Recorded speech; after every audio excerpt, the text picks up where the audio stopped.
Culture with Pat here with Brandon Mendez Homer, who plays Donnie in the Pit. Brandon, thank you so much for your time today. Thank you for having me. Really appreciate it. Yeah, you are very welcome. First off, just want to say congratulations to you and the rest of the crew on the amazing first season. We're only in April, but I can already tell that this is going to be one of my favorite shows of 2025. So, congratulations. And for season two, you guys already got the announcements for season two. So, congratulations. Come on now. Yeah, thank you so much. You're very welcome. So, yeah, to start off, as far as for Donnie, what kind of background information did you get on him? How he kind of got to this point in his career, ended up at the pit, and did you come up with any additional background info for him or? There was a lot of room to work. I didn't get a ton.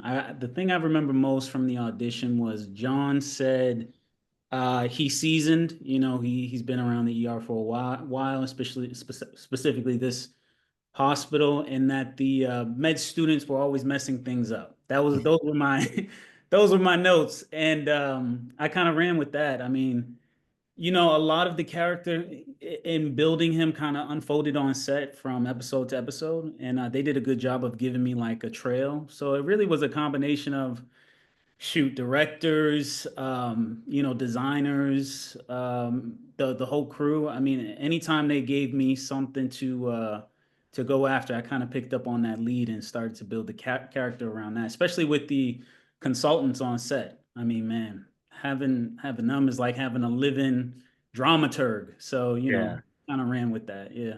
That must have been super helpful for you guys too that maybe didn't come from a medical background. Because I can only just imagine coming Oh into no. this thing not having any medical background and being like, what is going on?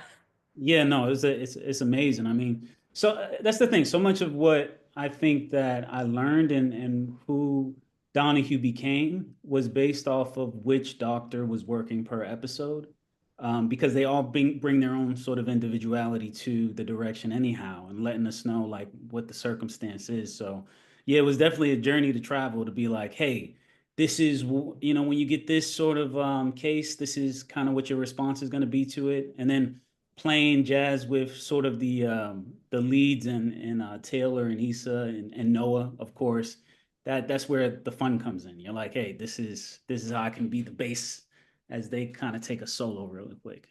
Yeah, and we had talked about some of the newbies that joined this season. This is their first shift. So, what do you think Donahue's his first impressions of some of them are, and how has that evolved as we get to the very last episode as this first season? Yeah. Was my first impression. Yeah, it's different for all of them, especially because the actors too. I'm one of the nerdy type of actors who like I really get into the craft of it. Like, and Yep. so I'm always watching other actors to see kind of what their pace and their take on the character is gonna be, and then I'm just invested in like responding to the character. So I think like Issa, I saw her early on. I saw her coming in kind of like cowboy, like kind of like outlawish with it. And I was like, okay, I can respond to that. And especially somebody who's seasoned in the ER. Okay, how do I interact with that kind of energy? I had done some work last year with a different show, supporting neurodivergence, and learning a lot about the spectrum. So I got right away that Taylor was somewhere with her character on the spectrum. And I had to figure out, well, how do I not step on any other, sort of character arc or, notes that are being played by some of the other actors in the storytelling? And how do I want to interact with that as Donahue? Shabana, I had to do a good job of not laughing. She did a good job of making me break a couple scenes. And then Garen, I think, was really the first person that I got to play with the most because in the first couple episodes, most of my stuff was with him. Yeah.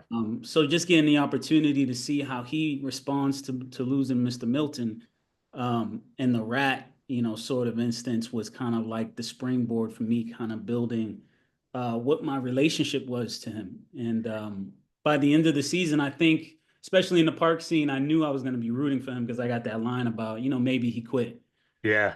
And so there's a real journey that I felt like I go on the day just in terms of how I think about him. Obviously Shabana's, Javadi's in the park during that time. And then Taylor and I are mostly in yellow zone, and Santos and I are mostly in yellow zone as well. So mass casualty was an opportunity to really build on those relationships and give Donahue a chance to respond to them. Yeah, I really loved those scenes at the end too, especially the one where we get to see you guys in the park, just that kind of all of those little intimate moments between characters like that. And it was also kind of nice. I mean, granted, love seeing you guys in the pit, but it was Mm. nice to kind of see you guys outside of that setting as well and just interacting with each other. So, yeah, can you just talk a little bit more about filming that specific scene? Because that was Oh towards the man. end. Yeah, we actually shot that. We hadn't gotten to the end of the series by the time we shot that. That was actually during our trip to Pittsburgh.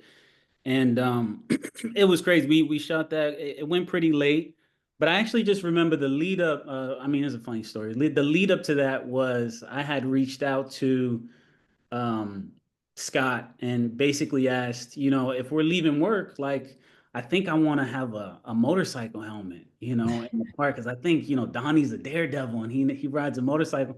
I got to set that day and they cut the helmet, and so I had water coolers, and that whole night I was just tossing beers, to the different characters. I had to know which beer goes to this character at which particular line, and I just remember basically doing my best Tom Brady.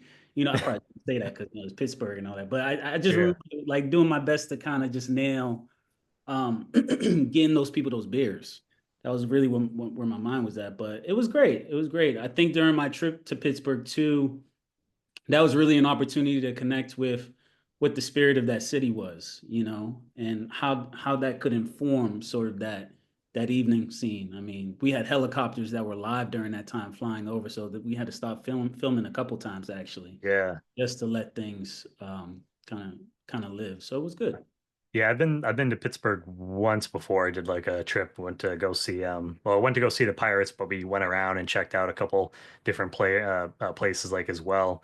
But I love that scene, and also in the finale too, the scene where where Robby just gives that speech to kind of to wrap up the shift. Mm-hmm. Was that towards, because I thought I heard that you guys, like, for the most part, I thought like the episodes were kind of filmed in Yeah, chronological order. So was that kind of towards the end of filming for you that guys, definitely that was. speech? No, yeah, that speech was definitely one of the last that we shot. So I imagine not only you had the subject matter that was emotional just with everything that you guys had been through, but you guys were also getting towards the end of the season. So yeah, can you talk about filming that and just the emotion that was in the air filming that scene?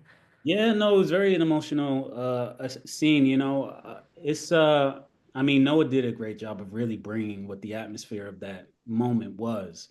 But certainly by the time we got to filming Mass Casualty, we were there pretty much throughout the day. So you have the natural sort of wear and tear on the body just from the filming, back to back.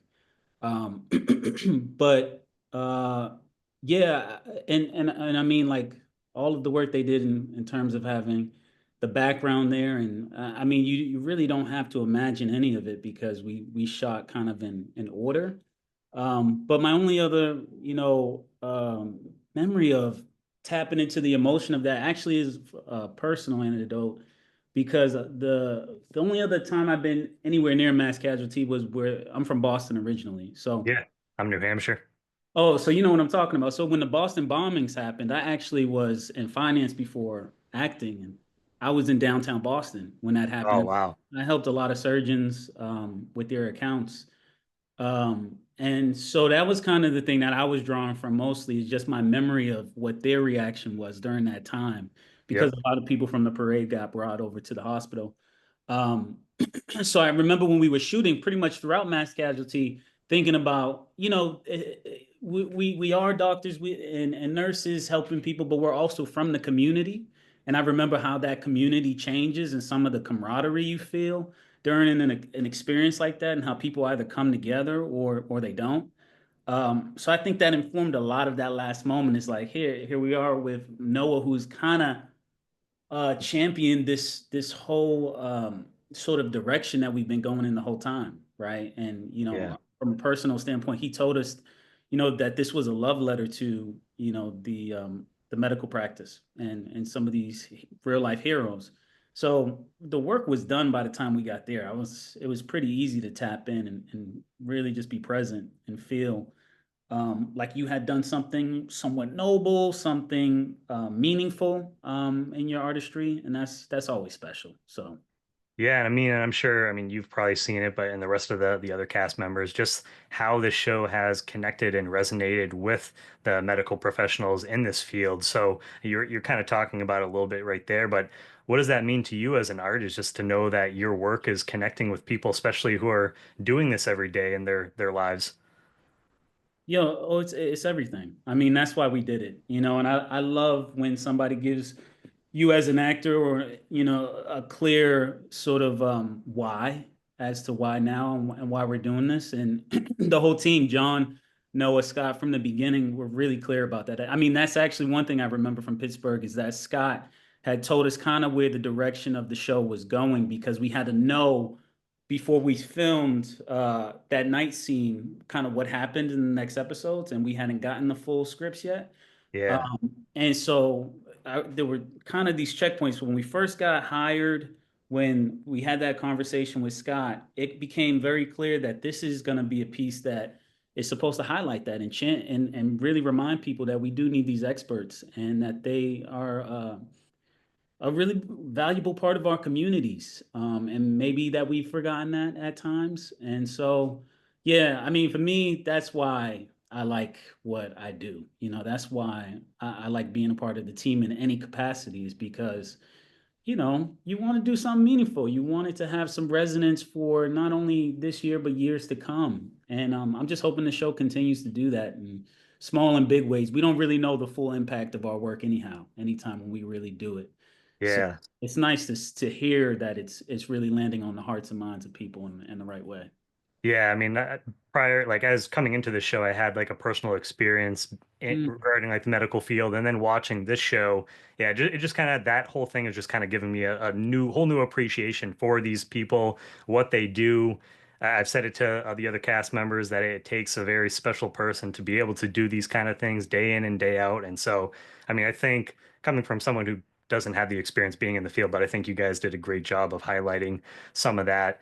And yeah, it's great that we already got the season two announcement. Do you have an idea, or do you have any like thoughts, ideas of like what you would like to maybe explore with Donahue going into a season two, or like Oh anybody else that man, you'd like to have scenes with? I oh yeah, I mean I never got a chance to really throw a lot of lines at McKay, so that's been on my mind.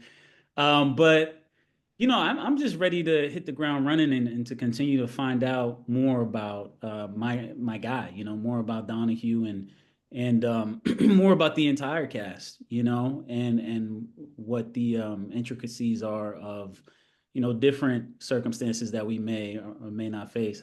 But yeah, I'm thrilled. I'm thrilled about season two, and I'm ready to go after it, Yeah.